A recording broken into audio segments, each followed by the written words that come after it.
Pigweed here. Today we review a pumpkin ale and wonder, are dragons real?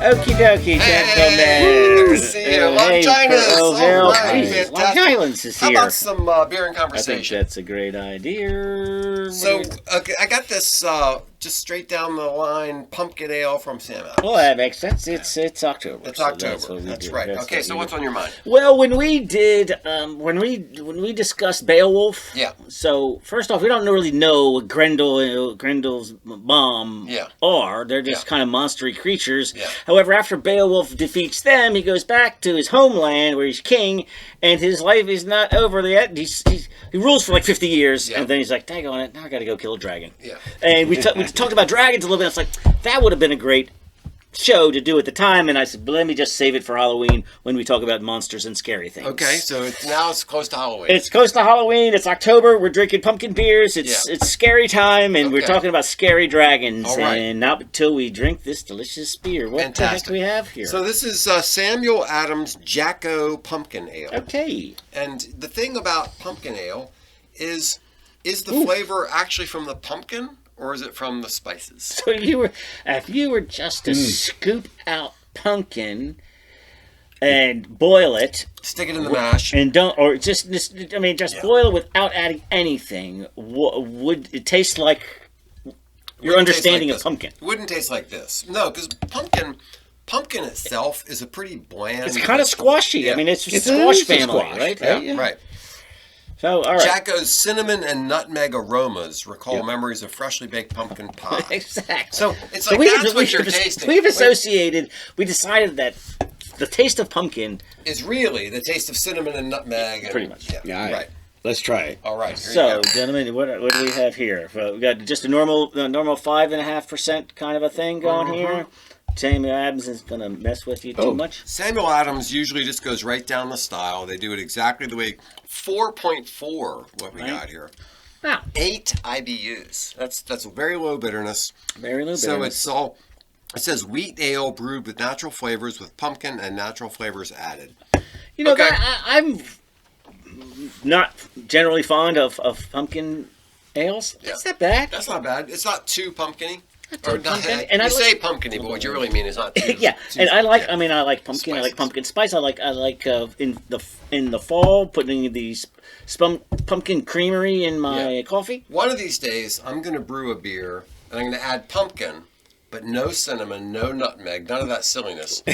Just to see. No one's going to know the difference. Just to see if does pumpkin itself actually add any kind of flavor. No. Probably not. Make a small batch. It's almost like I could taste the pumpkin in the aftertaste after the cinnamon. You think so? Is out there. I don't know. I mean, the only other pumpkin I had was Afghan food. They do a really good pumpkin. Do they? Oh yeah. Yeah. Okay. They sweeter. In Afghanistan?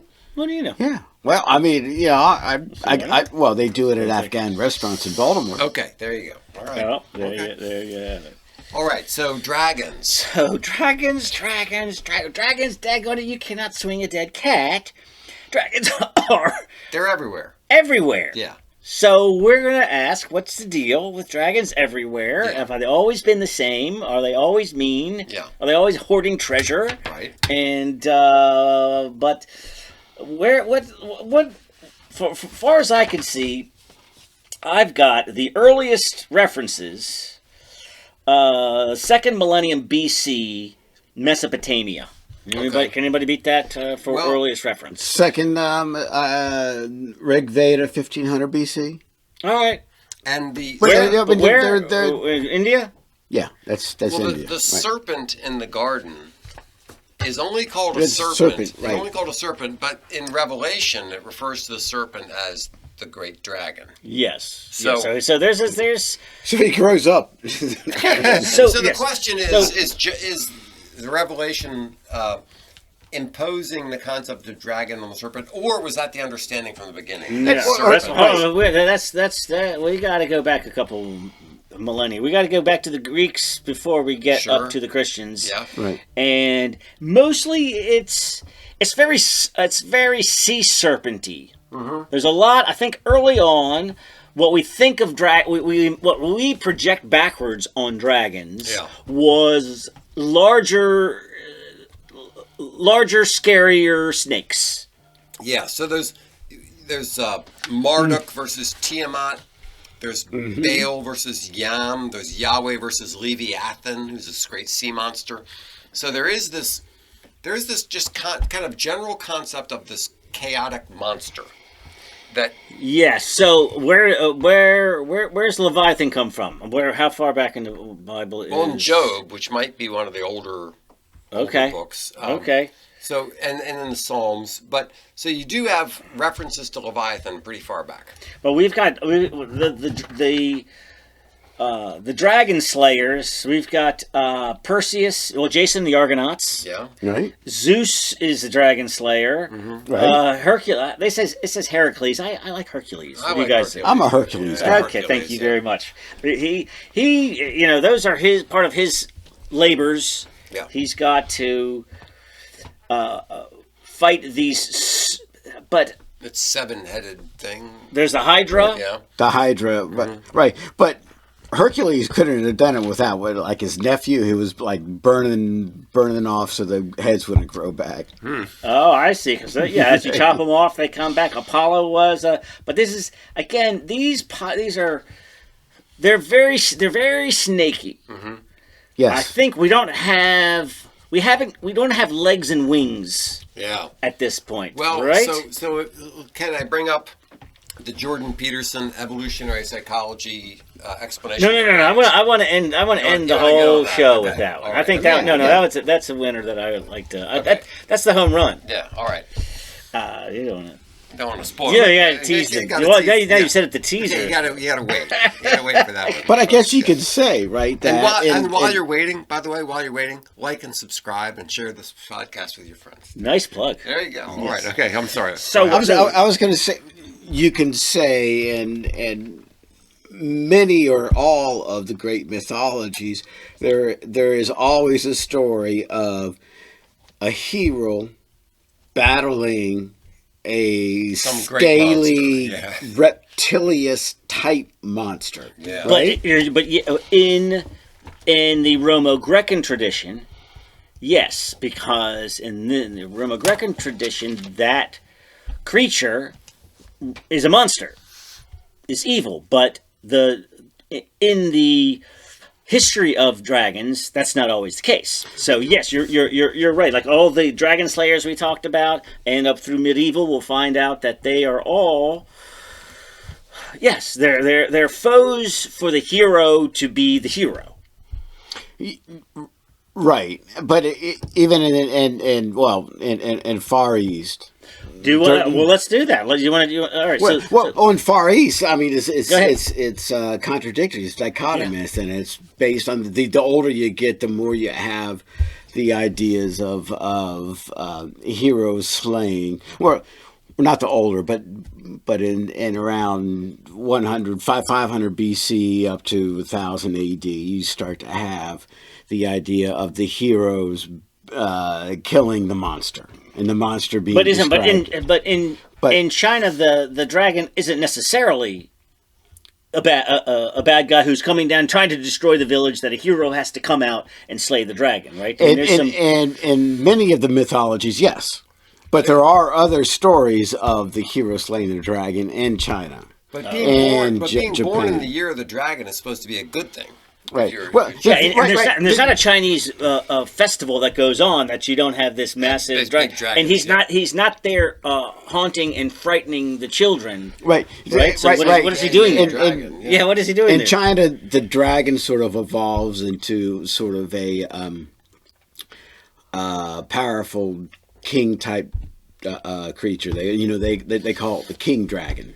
Okay. And in the myth there are 4 different king dragons in north, south, east, west, and they all live in the ocean, and they're all this, and they're the ones that actually bring water during drought and that kind of thing. Okay, so there's some benevolent dragons. Right. So that is the benevolent dragon. Okay. And that's what the sort of the festivals, like when you see all the festivals going on and all of the dragon. We're going to have a festival in Patterson Park park, the lantern parade, and you're going to see a bunch of dragons. You got that there. pagoda thing over there. Yeah. Is that where the base is? So, but just as far as the the shape and size of it, they're not winged. Is that right? I don't see They're a lot not of there's not a lot of flying going on in Asia. Well, they fly because they're supernatural. Oh, okay. But not because they have wings. But not because they have wings. But they have legs. So but they have legs, and with their claws, if it's a 3-clawed dragon, they're less than a 4-clawed dragon, which is less than a 5-clawed dragon. So there's all sort of that kind of thing. Stars on a general's epaulette. But the most important dragon was just sort of the local dragon. That was the dragon that would protect your waterway and protect your well. Right, so like if you go back into the ancient dragons, you would see like a small, tabletop type of temple to the dragon that was protecting. You mean just like in somebody's home? Yeah, in somebody's home. Right. They would just have, this is the local king dragon. Pro-dragon. Pro-dragon. Yeah, they liked it. Now, I'd like to say there's two things about the Chinese dragon. A lot of it is based in water. A lot of the 4 king dragons had palaces underneath the Indian Ocean, the Pacific Oceans, the Japanese Sea, and that kind of thing. So they were all very water based. There's a lot of sea serpenty things going on. Yeah. But the one thing I just wanted to say, and this really I thought was killer, was there is the Japanese legend that a dragon. The Japanese legend is that spirit comes down from heaven, wanders around, finds a man and a woman crying. The man and a woman are crying because this 7-headed serpent comes over and steals their daughter, and they have taken 6 of the daughters, and there's 1 left. Right. And so this guy comes by, and he's from the heaven, and his name. This is translation. Okay. His name is Rushing Raging Man. And literally, it means his swift, impetuous, male Augustness. So anyway, he's a really cool guy, and he goes up there and he hears that. So what he does is he goes, oh my God, there's the serpent Kashi out there. And the serpent Kashi is described as having eyes like winter cherries. Okay. 1 body with 8 heads and 8 tails. All right, that's a weird shape, but okay. Right. Yep. So Rushing Raging Man says, Man. To this couple, this older couple, says, all right, if you promise to let me marry your daughter, I'll get rid of this dragon for you. There's always, he's rushing, he's raging. Who couldn't? Right. I'm sure he could do that. Right. He's a male Augustness. Yes, his Augustness. And so he goes out there and he says, what I want you to do is I want you to build a fence. A circular fence. And in that circular fence, I want you to put 8 different gates. And right in front of the gates, on the inside of the fence, I want you to build a platform. And I want you to put a vat of alcohol in there. Okay. Right? Okay. So the guy goes, all right, I can do that. So he goes there and he builds the fence. He builds the platform. He makes the alcohol and he puts it there. So Kashi, elaborate. Okay. Yeah, I like it. Kashi, the dragon, comes over. 1 head busts through one of the fences, sees the alcohol, drinks it, gets drunk, falls asleep. The other head does the same thing. All 8 heads drink the alcohol, get drunk, falls asleep. All right. And then the Rushing Raging Man goes over and cuts the heads off. It's kind Okay. I mean, So that's the that's Japanese. clever. It's the clever approach to killing a dragon. Yes, Rather than, right. Rather than just brute strength. Even though Even though And he's that's rushing and right, raging, yeah, he right, does yeah. at least. And that's the Japanese, not That's the the Chinese. Japanese but version. I All right, so- I just thought it was great. I think that is great. All right, so you want to do the Bible before we get? Any Yeah, so further? let's get to the. So we've kind got- of we got the Western Leviathan. tradition. Right? We got Leviathan in the Bible. We've got sea monster kind of a thing. yeah, more of a sea monster. So not very dragonish, but I think the concept of dragon, the way we're talking about it, kind of generally, is you can't take the modern concept of a dragon as you'd see on a cover of a Dungeons and Dragons book, No. and like push that back. That's not the way they thought of the dragon. No. It was like a big scary monster, and it represented chaos, and there was a sort of a reptilian character to it. Yes, very reptilian. And sometimes a sea character to it, came out of the water, and I think that's actually very telling that it comes out of the water, because the dragon and the water both represent chaos. So the dragon is a force of chaos. Mm-hmm. And in like Babylonian myths where you have Marduk versus Tiamat, you have this idea of order prevailing against chaos. Yeah. And that's kind of the underlying mythology of the dragon myth is the dragon represents chaos, and some other representative of order has to like take care of that. Now, as you move on in the Western tradition, you have people believing in actual dragons. You know, like Beowulf. You have dragons in Beowulf, and you have other stories. Hold on, but before we get there, I heard it suggested that. So you've got the Garden of Eden serpent. Mm-hmm. You've got the Leviathan, right? These are still kind of slithering. That once you get into Christianity, that you have demons.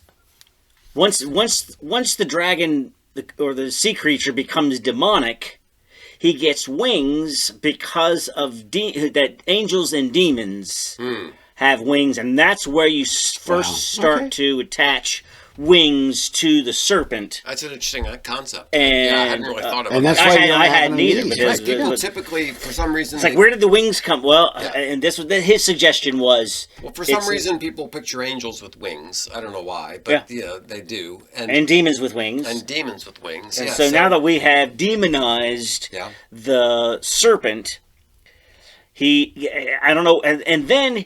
He gets 2 legs before he gets 4 legs, but he also gets wings. And the suggestion here is that it's at this time in Revelation. Legs are actually an interesting phenomenon, because if you think about what happened in the book of Genesis, God curses the serpent and says, "On your belly you will go." So you're thinking of takes away his legs. You're thinking of a snake. Yeah, you know. Yeah, but. So maybe it had legs, and then the legs were taken away, and as now punishment. and now it's just a snake. But the Book of Revelation refers to the serpent as the great dragon. So this concept, the concept of the serpent, had evolved or whatever. By the time of St. John, it gets multi heads and It gets more horns than heads. Well, that's a different thing. But yeah, there is a creature in Revelation that has all these heads and horns and all this other craziness. But as you progress through Western civilization, you've got Beowulf with the dragon. Yeah. You've got all these medieval stories with dragons, the Mabinogion and all these other things. You have St. George and the dragon.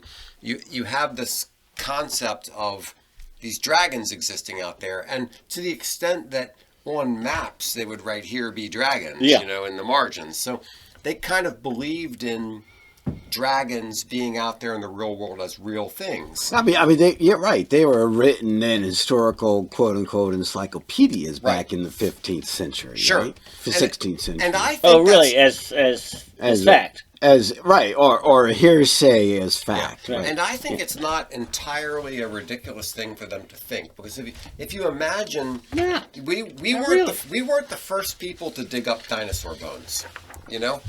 People in the past probably dug up dinosaur bones too. And you dig up this great big Tyrannosaurus Rex skull or whatever it is. What are you going to think that is? A dragon. You know? So, but what is the St. George and the dragon story? I don't know. I thought that was your homework. No, my homework was just the Western concept of. But Saint George is a representative of the church who goes out and defeats the dragon. It's the idea of imposing order on chaos. Yeah. I would like to just drop back, if you will, the idea of dinosaur bones, because in China, dinosaur bones, if you found one, was considered a treasure for medicinal purposes. So people were actually looking and finding dinosaur bones to give to their local shaman so they could chop up and make tea out of it. Wow. And cure you of your ills and ails. Yeah, most of the ills were impotence. But anyway.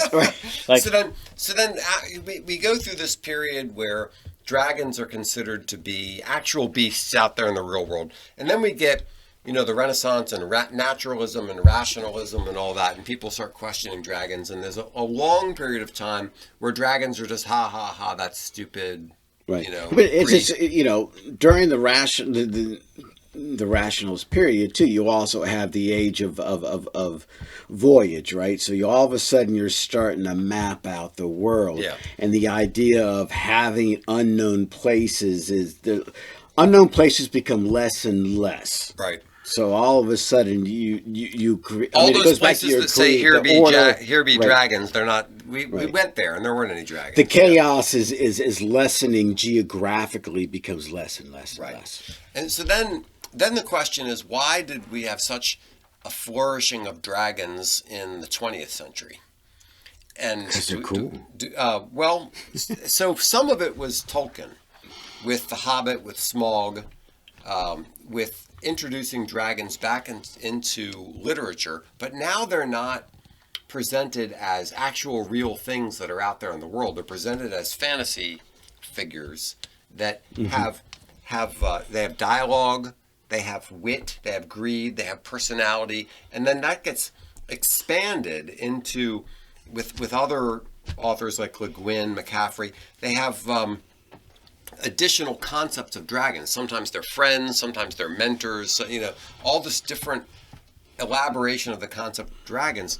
But Tolkien thought that monsters and dragons are central to mythology, that if you don't have monsters and dragons, your mythology is going to be kind of crappy. Right. But at the time, it was. I'm sure there was a little bit of feeling like you've just taken, or like our Martin, like they're like, you got to put some dragons in there. It's like, I don't want it to be silly. Now, once you put dragons in there, it becomes a little childish and fun and silly. But Tolkien was like, no. You need to have the dragons. They're not childish and silly. They're not. Yeah, exactly. I think. And let me ask this question about Tolkien for a second. I mean, Tolkien was the author of these great fantasy novels, but he was also a scholar. What kind of scholar was he, and why is that really important? He was a scholar of medieval literature. He knew Norse everything. He made his own translation of Beowulf. The guy was a rock star. The guy was a serious scholar, but he thought that. Some people have said that he wrote The Lord of the Rings because he thought that England needed a mythology. Yeah. It sounds. I don't know that, but that sounds about right. Yeah. So the Greeks had a mythology, and the Egyptians had a mythology. England didn't have a mythology. He wanted to write one. But his idea was that all these things that people poo-poo and make fun of are actually key to a mythological understanding of life and the world and psychology and everything else. Right. Now, why is it that dragons are always guarding treasure? So that's what this goes. In Beowulf, it does, and then in all of the fairy tales, there's always is it sleeping on treasure, right? That they love the treasure, or is it about the fact that the men want the treasure? Yeah, and that's the goal, and he's the obstacle, or is it something about the dragon itself that is a greedy? Yeah, so there's some Christian stuff going on. Yeah, so I think there's a lot of ways to go at that. One is that you can't expect to find treasure just laying around somewhere. Right. Right? I mean, there has to be something, some I price see. to pay, I something see. to beat to get the Okay. treasure, right? So there's that. In C.S. Lewis's, in the Chronicles of Narnia, one of them called The Voyage of the Dawn Treader, this character named Eustace lays on a dragon's treasure and becomes a dragon. So there's this interesting correlation between the hoarding of treasure and greed and being a dragon. Right. And that. And C.S. Lewis and Tolkien were like buddies, Yeah, right? that's right. Are they teaching on the same campus or something Yeah, they like that? were really like good that? friends. Yeah. That's right. They Yeah. were drinking That's- buddies. Yeah. Yeah, Yep. I love that. Yeah. But is it that when you get the greed of the dragon, when you become greedy like the dragon, you become like the dragon. Yeah. Yeah. Now, let me ask you this question: the treasure that we're talking about, what kind of treasure is it? Is it the materialistic treasure, or is it a spiritual treasure? Well, actually, that's a good question. But when you said dragons are always hoarding treasure, it occurred to me, They can't spend money. What are they doing with Right. all of this gold? But the other thing that dragons do in stories is they capture virgins. Right? You know, like what is Like you a do. dragon gonna do With a virgin? Then why does he care if it's a virgin or not a virgin? So I think once again, that's sort of a picture of the dragon as a purveyor of chaos, as as breaking up the established order of. So when I was in English class, Right. we were talking about how in so many stories, the king or the hero or whatever gets a virgin for a wife. And the question was, why a virgin? You know, like what's so special about a virgin? Right. And I didn't know enough at the time to know the answer to that question. Yeah. And the basic answer is that the reason a king or a hero wants a virgin is basically very simple biology. He wants to make sure the kids are his. Okay. Right? I mean, he wants to make sure that his children are his children, and he's promoting his family line, not somebody else's family line. Right. So the only way to know that is when you have a virgin for a wife. And why monogamy is a thing. Exactly. Right. So, virginity also represents purity. Sure. Represents that spirituality that has not been sort of defaced, has not defiled, defiled. Yeah, that's right. So, like when in the prophets, when they're talking, like in Jeremiah, when it's talking about Israel going after other gods, it uses language like, you spread your legs under every green tree. It presents it as whoring. Yeah. So you're right. This idea of virginity is this concept of purity and devotion. So, all right. How about a little something going on in the Americas? Yeah. So there's not that. I don't know all. There's Great Lakes dragons. There's South American dragons, but I just want to talk about Quetzalcoatl, who's the biggie in Mesoamerica, who was already going on. Who was Kukulkan from the Mayans before the Aztecs even got there. The Aztecs are late. And this is the Mexican arrivals. area. So this is like Mesoamerica. Yeah, it's basically Mexico down to northern the Belize and Nicaragua and whatever.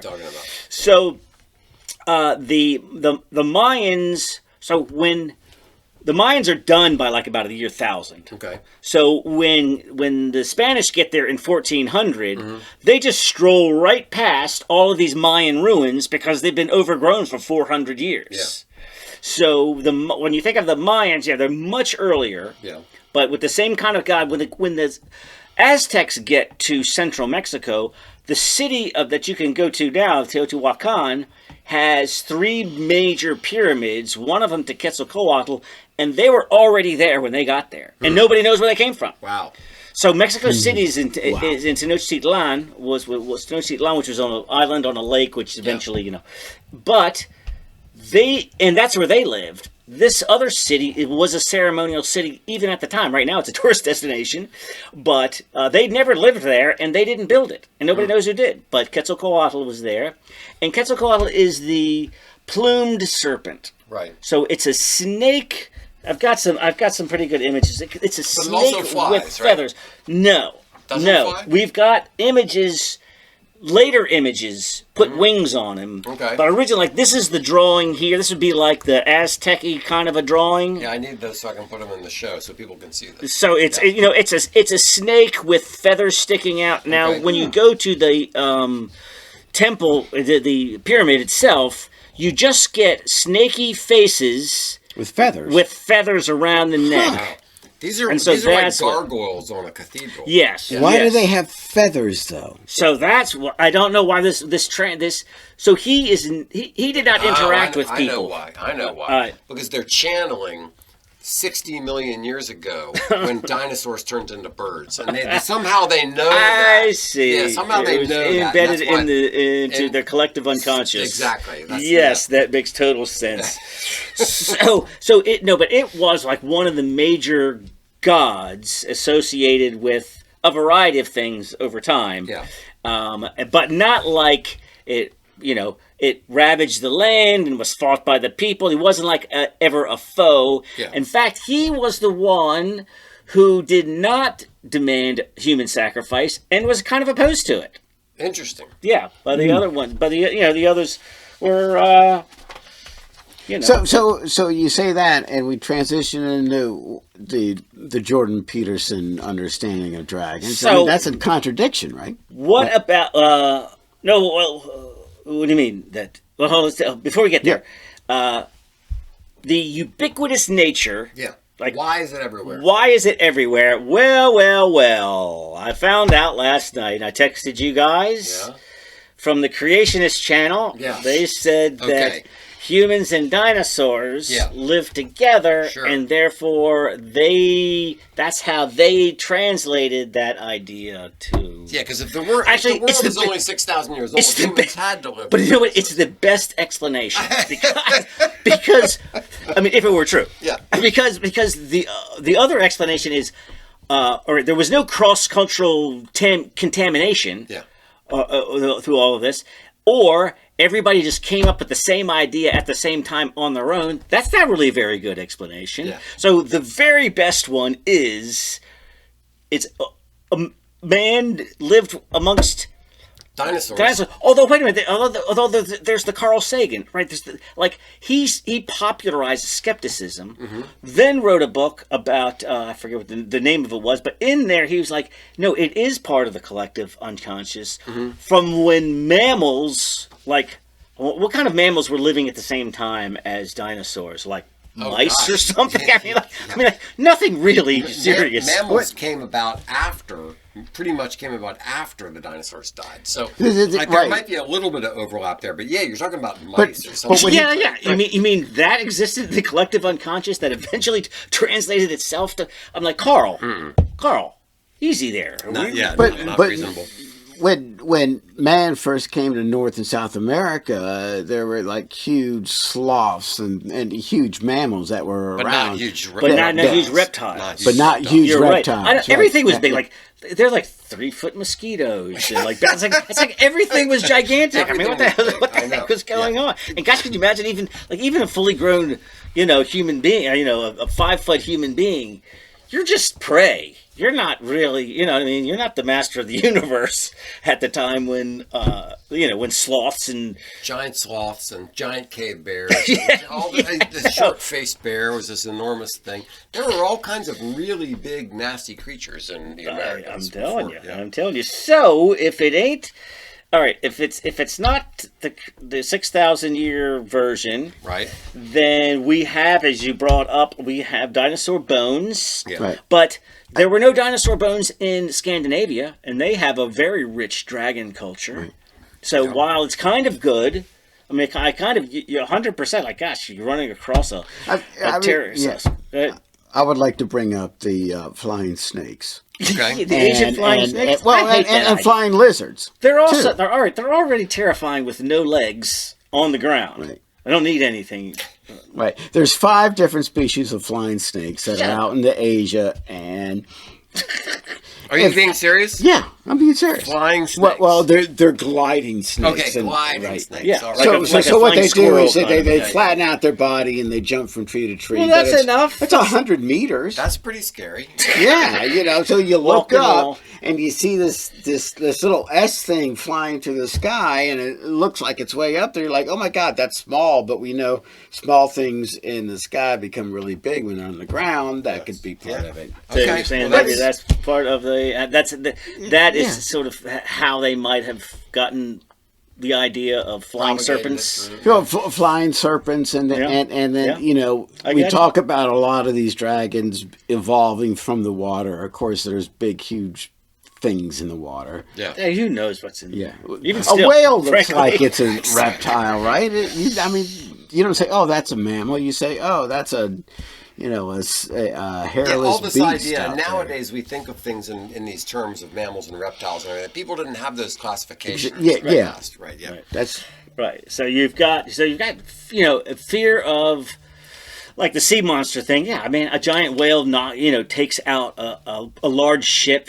and that then tails develop from sea monsters. Okay, I get that. That makes that makes sense, and get a little more imaginative. Yeah. And they move on to what we have now. But so we've got skulls, we've got creationism, we've got dinosaur bones, we've got imagination. But what? Are you ready to go full psychological? Sure. So let's start with Jung, Yeah. who would say that there's a psychological meaning to dragons, which And has this to is do, right. And this would be cross-cultural because it's just in the mind of human it's beings. just in the mind of human beings. That's right. That they're this concept of chaos and Yeah. disorder Yeah. and something that comes and is challenging the established right. order. Well, So- and chaos and disorder. With chaos and disorder come horror and being terrified, Sure. and all of those emotions that come with it. Right? That's right. Yeah. So we got that concept. Just that in our collective unconscious, we have this concept of the nasty beast. But then Jordan Peterson tried to kind of distill that, and he was thinking, imagine early primates Yes. living in trees in rainforests. Okay. Okay. What are the things that they're afraid of? Right. Everything. They're But specifically, yeah, what? but they're afraid of snakes climbing up the tree From below. from below. Okay. They're afraid of eagles coming down and getting them from above. Talons, wings. Talons, wings. They're also afraid of large cats Claws. large cat-like creatures climbing up and getting them. So if you kind of combine those fears, And fire, right? fire, yeah. So fire is also a big fear. You combine those fears, which would be a later edition, which was like both a friend Right. and an enemy. So you've got what do you say here? We've got slithering, we've got claws, we've got climbing, we got and fire. we've got fire. Yeah, and you put all those things together, that's a dragon. Okay, I see. So it's like the it's the archetypical. The archetype of all man's fears, Exactly. It's bundled the into one. The sum of all fears. Sum of all fears. put into a creature. Yeah. And it's a dragon. Yeah. I mean, it flat But out is. That's not the dragon of Mesoamerica. That's not the dragon No, of because China. that dragon is just part of the pantheon of gods, Yeah. Right. and so they had not formulated the threatening dragon that Europe had. Right. that It's the sum of Christianity- all fears. Some of all Yeah. fears dragon. Right. I think it's pretty good. I mean, it's I not like as it, good as yeah. the creationists. That's Not the as more neat. Not as neat and not as tidy. neat and complete Yeah. as that one. But it's better than Carl Sagan's, and it's better than Dragon Bones. And somehow I kinda like it. dragons just really took off. We had Tolkien, we had some other fantasy authors, we had And then they got Lewis. because then they got wise and articulate. And, Exactly. you know what I mean. Yeah, they I know. weren't just like How did the dragon get wise, or is there wisdom? Well, that's maybe there's wisdom in chaos, small right? talk. Yeah, it does. But think about this. Relate it back to the serpent in the Garden of Eden. The serpent was wise. So right. He the did. idea, He wasn't innocent. an enemy, a chaotic enemy Right. that's stupid isn't as scary Yeah. as a chaotic enemy that's or, really no, clever. or is threatening, or is And efficient. in the right? Gnostic tradition, is the serpent that actually freed man It's from the good guy, God. right? Yeah. That's right. Yeah. No, So you know. that's fascinating. I mean, Well, I tell you what, the whole. I don't know. I kind of thought it was a silly topic, just doing it for fun. It's far more interesting than It is very interesting. It's very interesting. Why do we have this persistent concept across cultures, and why does it continue to fascinate people even to this day? I mean, Game of Thrones. Game of Thrones. Are you kidding me? Yeah. Now this. So here I was hearing this discussion about Game of Thrones, and what was it? What was the other one? Game of the Dragons. It was like the pre Game of Thrones show, which takes place just Never-ending story. I mean, what, No. The Targaryens is the same people, but Okay. they came out with a series after it. after, yeah, I know what you're talking It came out about. after it, but it takes place before Oh, Game of okay. Thrones. I'm not sorry. I don't know. Anyway, it was their suggestion was that it was kind of like a what do they call it? A weapon of mass destruction. Yeah. And so one of the Targaryens thinks that she is probably the more rightful queen. Mm-hmm. But she recognizes that the last time this happened, she says, I do not want to rule over ashes and bones. Yeah. So, yes, I have the right, but if it costs basically a nuclear annihilation, Right. then it's not worth it Right. for me to take that. Well, and good so, for her. Wow, a moral person in Game of Thrones. That's amazing. Right, and so that the whole that the idea is that the dragons are kind of controlled, Yeah. but not really. Just like you could map that onto Yes. onto nuclear capability. Yes. You're like, we have control over this, but do we really? But you could also map So it maybe onto- that could be part of the second half of the 20th century fascination with dragons. Yes, and you can also map that onto sin, right? Like people think I can control it. No, okay. You know, I can manage it. I'm sure I'm only gonna take heroin every once in a while, you know, or whatever it is. Yeah, I'm only gambling on Sunday. Exactly. Yeah. But they think they can control it, and then it controls them. Yes, and that maybe that is part of the resurgent appeal of dragons. Yeah. There Well, we go. It's fascinating. There's All right. plenty A lot of dragons to think do. about. All right. Cheers. Cheers. Happy Halloween. Thanks so much for listening to Beer and Conversation with Pigweed and Crowhill. Remember to visit us at pigweedandcrowhill.com or send us an email at pigweedshow@gmail.com.